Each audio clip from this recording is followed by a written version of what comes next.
open source software conference. And I'm like, well, what do I talk about here? As you saw, I had a little struggle setting up I had a live demo I was going to show, but then I had a video backup. Anyways, long story. It's not happening, but we'll talk about it anyways. And I apologize for the font mismatch because I'm now, my slides are on a computer that doesn't have the right fonts, so things are going to render weird. Anyway, so the topic of the talk is debugging Rust, actually just generic code with Verilog. If people don't know what Verilog is a language for describing hardware.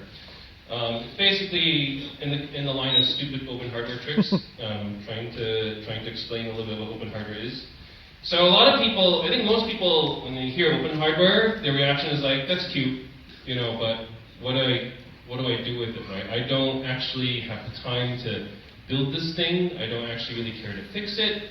You know, they just want the thing to be delivered at their doorstep now, and they want it cheap, right? So if you had like the option to buy a house that had the blueprints and buy a house that did not have the blueprints, it doesn't matter to most people, right? You know, the fact that you could have the source to your house doesn't move the needle for most situations.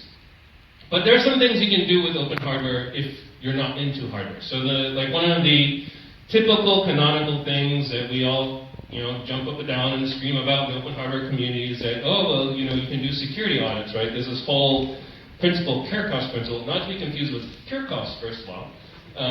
Care cost principle, which is that you know, there's nothing up my sleeve. The idea that if you're going to have a security system, then disclosing the full function of how the lock works and where the tumblers are and the pins are allows you to make an accurate assessment of the security parameters. But you know, in reality, again, this is an application that's mostly just for paranoid people and nutcases like me. So maybe a thing that's a little more relevant to more people in this room are things like Spectre mitigations. Still largely a theoretical area, but how many people here know what Spectre is in terms of a vulnerability? I've got a few hands. I'll go over that very briefly. Basically, there's a class of attacks that can happen on your laptop, the machine you're using right now in your lab, where information about a secret computation can leak through what's called a timing side channel. Sometimes, depending on the data you're processing, the data can process very quickly, or it can take a little bit longer. If you measure the amount of time, it can leak, for example, information about your password or your secret keys. The reason why that happens is because even though machines have this abstract model called instruction set architecture, like, oh, I have an x86, or I have an ARM on an M1 or something like this, on the inside, the time it takes to execute instruction varies quite greatly, and it depends upon these tricks they play. Do we have a laser pointer around like this? Is this a laser pointer here? Me and my old eyes can't see. Oh, there you go. Excellent.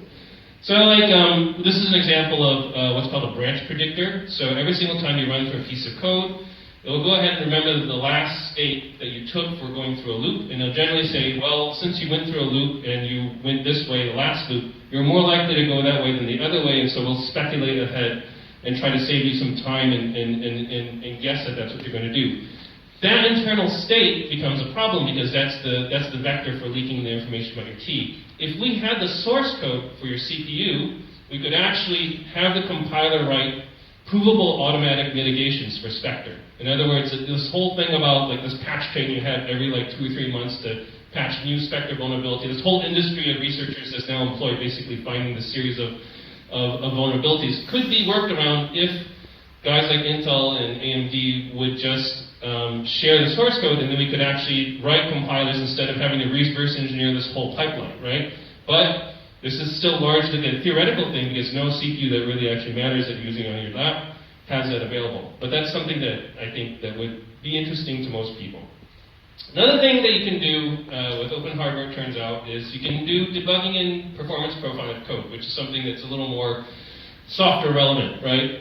So the source code of a CPU, this is an example here of some source code, can be run and turned into this display here, which probably a lot of you aren't familiar with, but a guy like me would feel very comfortable looking at this. This is a set of waveforms that describes the state of the CPU. So we're looking at, for example, the data being fetched out of the register file, the instruction being executed at this point in time, like, for example, whether these are compressed instructions or not, legal instructions, is it a multiply, pipeline exceptions, the virtual page numbers, the state of the AXI bus on the inside. That's all visible when you run at the hardware level using this type of simulation. So it's an extremely powerful view on the inside of a computer, and you can use this to actually debug code. So just to review what the typical approaches are to debugging, print statements. How many people have debugged by print statements here?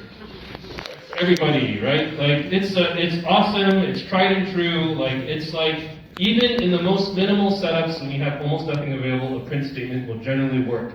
It's interoperable, ASCII comes out, you can pipe it to a Python script, you can grep, you can automate other things. So it's awesome, right? But it's limited for debugging very complex and concurrent environments. Anyone trying to print debug 2 threads running at once will see a garble of stuff emerging on their console of 2 things talking on top of each other. Not to mention the incipient performance problems of trying to talk to a 115 kilobaud UART when your CPU is running on at a gigahertz. So then, you have more sophisticated stuff like, we have an IDE, and you're debugging, you're going line by line, you can see all the state of your Python code or whatever it is, GDB and all this sort of stuff. It's really awesome, we can have it, but then there's a question of who debugs the debugger, right? So when you come up with a new platform, it's actually a lot of work to try and instrument to bring in that the debugger. And again, even when you're in a multi-process system, these debuggers aren't a straight shot. You have to be able to attach to the right process, switch through. There's overhead that's incurred in doing that, especially when you get into things like performance profiling. So people who've done performance profiling may be familiar with this guy here, this flame graph.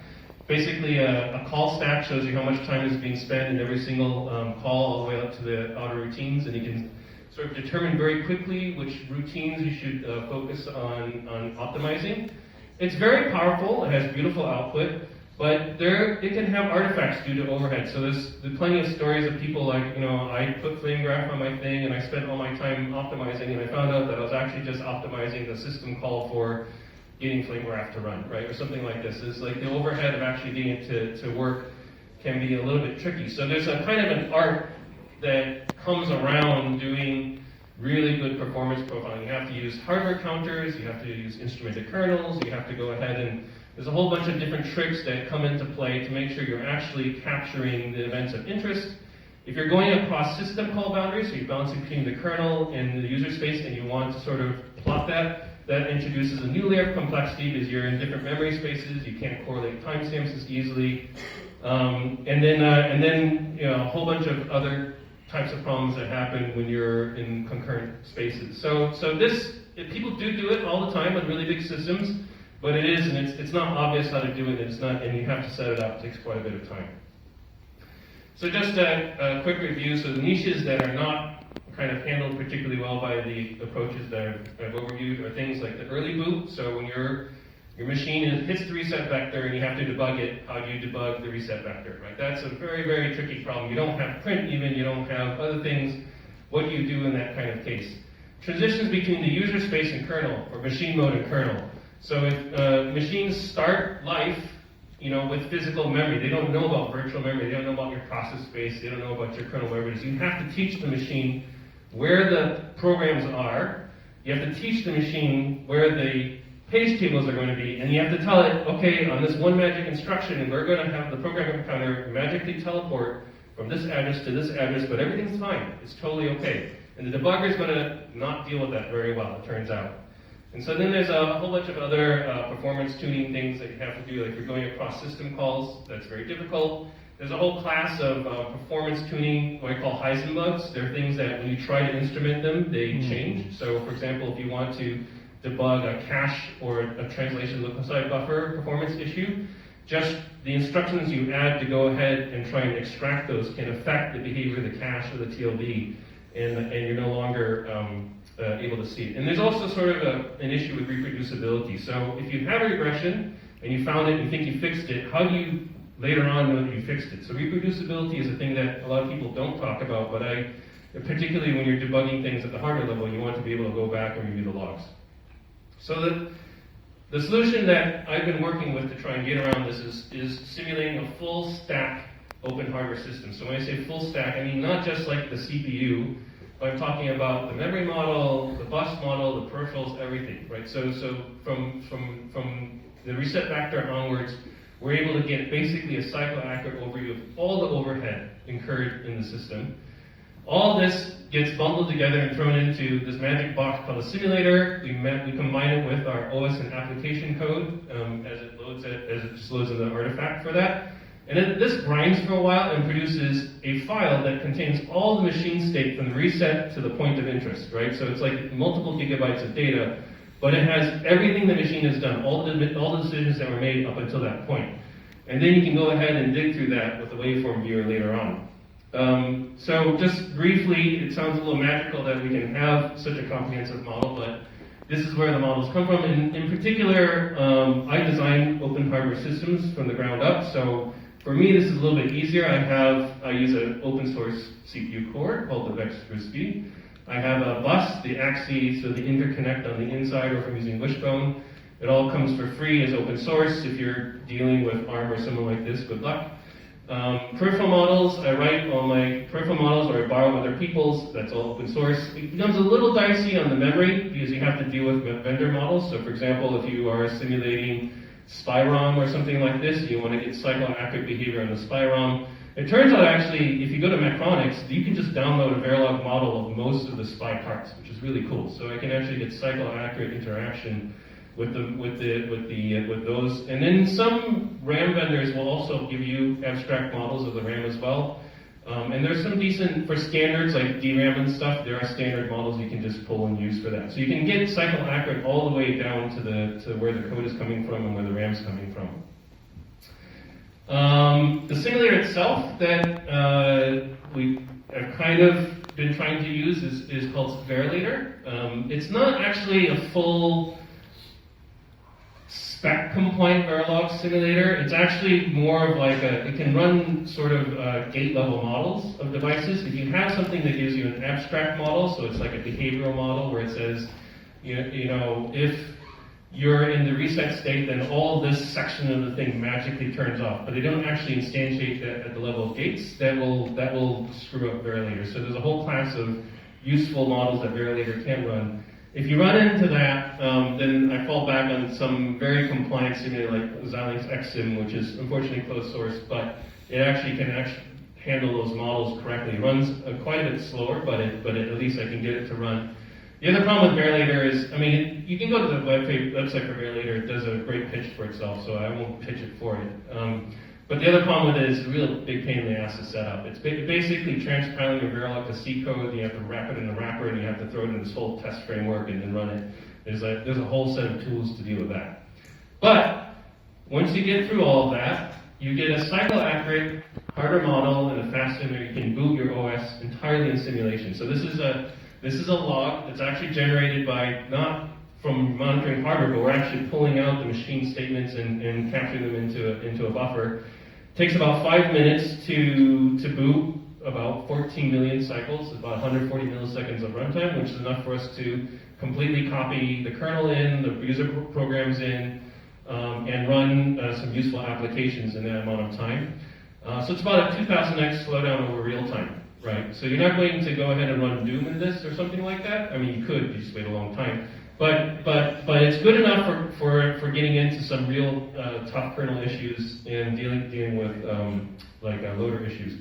So this is an example of what you can do. You can sort of visualize system call overhead. This is again our wonderful waveform view. Up here I have the visualization of the SRAM bus. So there's the traffic on the SRAM. Where you see the bright green, that's actually where the SRAM is active. We see it sort of dim colored. There's like no activity on the SRAM bus. So you can already get an idea of like where we're using the caches. When this bus is not active, that means the caches are actually hitting. And when this bus is active, it means we're missing on the caches a lot, right? And then we do a trick where we take the program counter and we plot it as a graph relative to the magnitude of the program counter. So this kind of spiky little graph here is actually like the trajectory of the code going through the executable. Generally, it tends to go up because programs go from low to high in terms of execution. And every now and then you see these spikes that go up and down, and those spikes are to kind of library calls that tend to get glommed onto the back end of the executable at the end of the day. And we can actually trace through, like say, okay, here's a particular call to, for example, just a delay function. This is the message send, we activate a thread, we go ahead and run the user code, we go back to the kernel.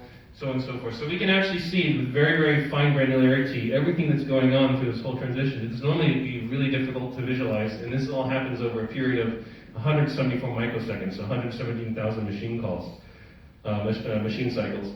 Another thing you can do is you can inspect like page table faults and cache misses. So this is an example of a transition right out of kernel mode into user mode code, and you can see that actually the program counter just stays flat for a long period of time. Why does it stay flat for so long? It's like, oh, actually the MMU is refilling, it's doing a page table block, grabbing the page tables out, loading it, we're pulling the instructions in here, and then finally we run the instruction there, next one, okay, cache miss, next one, cache miss, next one, and then finally we're hitting in the cache here, and you can see this sort of like repeated pattern. That's we're in an inner loop that's cache hitting all the time. So you can sort of see this all coming out of the system. So in order to facilitate the usability of this, and this is where we're getting into where I wish I had, hopefully the video or the demo would have worked. I wrote a little extension to the waveform viewer where you can basically mouse over this and it'll actually browse through the assembly code real time. So you know where you are once you're looking inside of that machine code. Basically, this GTK wave is one of those really, when I was like playing around with it, it felt very homey. It's like 90s era C code. Like, you know, I remember back in the day when we didn't have like bounded arrays and structures, and you just had to rely upon like naming conventions to make sure we didn't mess up. So it was but the great thing about C code is you can just jump in there and just instrument anything. It's like there are no rules, there's no problem. So I just stuck a UDP stack inside of there and just blast what the mouse over is putting out a port, and then I have a Python script listen to that port, and then go to the right line of the code at the end of the day. You can scan the QR codes and look at it. Oh, hey, look, the video plays. So this is a transition from user to kernel space, and you can see here as I mouse over and click, it's automatically going to the location in kernel code that's going. So here's the trap code that's running. You can see it's doing all the things that you would expect in traps, storing the registers and so on and so forth. And I'm scrolling around and just kind of zooming out and trying to get a little more on the screen here so you can see what's going on. And there you go. There's more of the trap code that's running. And the one thing I want to emphasize is you don't have to just go forward in time. You can go backwards in time. So when you find a particular artifact of interest, you can just scroll back in time and find what caused it. So a lot of times, we're not running a simulation over, even though you say, oh, it takes 5 minutes to run a simulation, I spend 2 hours analyzing a trace, because it's all there. I don't have to run it again. I don't have to go ahead and put in a print statement in. I don't have to go ahead and rerun it and break or something because the machine state was lost. It's all in this particular file. And so you can see here we're looking at the SATP, the process ID, whatever. So that's an idea of what the debugging experience looks like. But the interesting part is this file exists on my computer, and I was going to show a demo where I was just going to load it up and zoom back and forth. So it's not like I have to run the program. It's just a static offline analysis. You can run other scripts and tools to go ahead and figure out what's going on from a single run. So that 2000x overhead sounds pretty awful, but when you consider what you can do with the logs at the end of the day, it's not so bad. So let's see, I'm almost done, and I'm almost on time. So this particular technique, I would say, is really useful for debugging things like bootloader issues. So there's, like I said, there's a magic event where you did it from machine mode to virtual mode. This is super handy because the simulator itself doesn't care whether you're in machine mode or virtual mode. There's no sort of controversy over where you're putting your performance counters or how they're mapped or whatever it is. You can just walk right through that transition back and forth, scroll through time and figure out what's going on. And then you can, like I said earlier, you can go back in time, which is actually very helpful to be able to do in some certain really tricky bugs. So again, like open source hardware is cute, but it could be useful for people who are not into software. Maybe there's a reason that if you were looking at a particular CPU and if it had the RTL available to you, you can do tricks like this. So that's a difference in terms of the visibility and debuggability that you get into the system. So, hypothetically, if you had the source code for the CPU and they would give it to you, you could do things like microarchitectural side channel mitigations, but more practically, and just demonstrated right now, we can do debugging and performance profiling. So you need a full open source hardware and software stack to do that. But even if you're kind of using sham memory at the end of the day, if you're not performance profiling, you'll at least capture the instruction set correctness, and you can get through hairy bugs that way. It allows you to sort of root cause tricky bugs in a single shot. You don't have to rerun the thing over and over and keep loading it into your target hardware. You can analyze performance problems with zero overhead. So there's no instrumentation overhead. You're getting the actual performance issues played out. And you can look at stuff that's tricky, the Heisenberg bugs, TLB, cache state, whatever it is, and figure out what's going on without interfering with it. So that's it. I guess I'm a little bit early, but I think we're running behind, so it's probably okay. Thanks. Well, yeah, thank you very much, Bunnie. Can we have our next speaker setting up? And in the meantime, anyone has questions for Bunnie? Oh, yeah, Luca.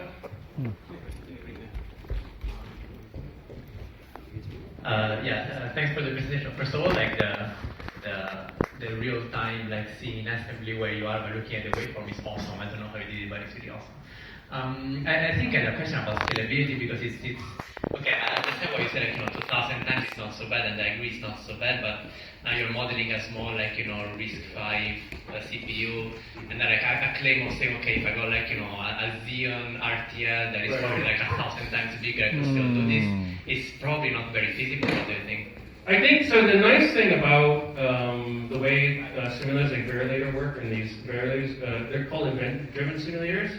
So actually, what you're modeling is an activity of the CPU. If it turns out you have 16 cores and only one core runs, you basically pay the overhead of simulating one core at the end of the day. And so it really depends upon the amount of logic you're activating in each particular cycle. So surprisingly, you can actually, when I simulate this, I have not just the CPU, the entire peripheral stack. I have the LCD driver in there, I have UARTs, I have a whole bunch of crap, but they're all idle, right? They're not actually being configured in those operations, and so it's okay. So I would say I would suspect the answer is surprisingly, if you had a very complicated CPU model, it would run slower, obviously, but because you're just exercising the paths specific to your code, the slowdown may not be as bad as you. It would get ugly if you say, okay, now we're doing a full Linux, we have all the peripherals, and we're doing multi-concurrent, multi-threading stuff. That would start to get pretty slow because you're really activating a lot of the simulation at that point in time. But because it's event-driven, it's really about the events you're activating. All right, more questions? Yeah.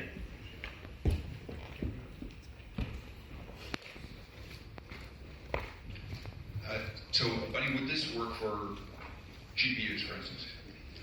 Yeah, I mean, if you had a model of a GPU, certainly if you can get the access to one, it should. I mean, it should work generically in any piece of hardware you can get the model for.